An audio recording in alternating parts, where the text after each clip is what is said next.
Another kind of chord substitution technique. Last time we talked about the chord substitution technique of asking yourself into what other chord will this melody note fit, and we used the example of Silent Night. If we started on Silent Night and ask ourselves what other note that was part of in addition to C, we said we could come up with lots of different chord substitutions. And if you haven't watched that, be sure and watch that, because that's the key to thousands of chord substitutions really. But let me give you another one that is applicable anytime you have a seventh chord. Let's say you have a G7th chord. You can always substitute the chord that's a fourth below, counting down 4 notes down the scale, and build a minor 7th chord.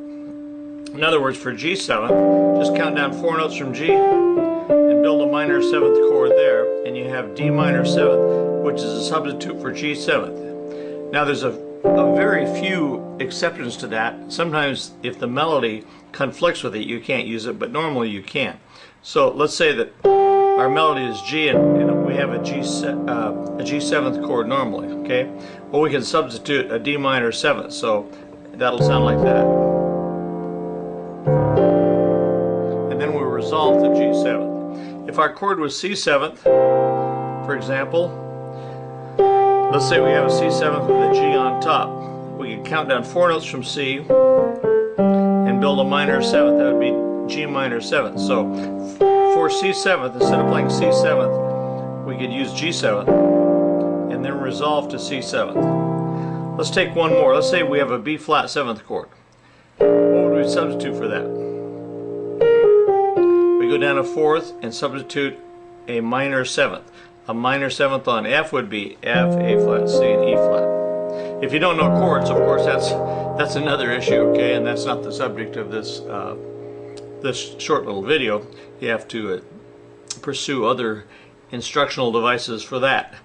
But if you want some good chord substitutions, consider those two that we just talked about. First one, the one we took up last time, is ask yourself into what other chord this melody note will fit. And the second thing is, whenever you have a G7th chord, you can substitute a D minor 7th. In other words, a chord the fourth below for G7th. So you see that makes it a lot mellower, doesn't it?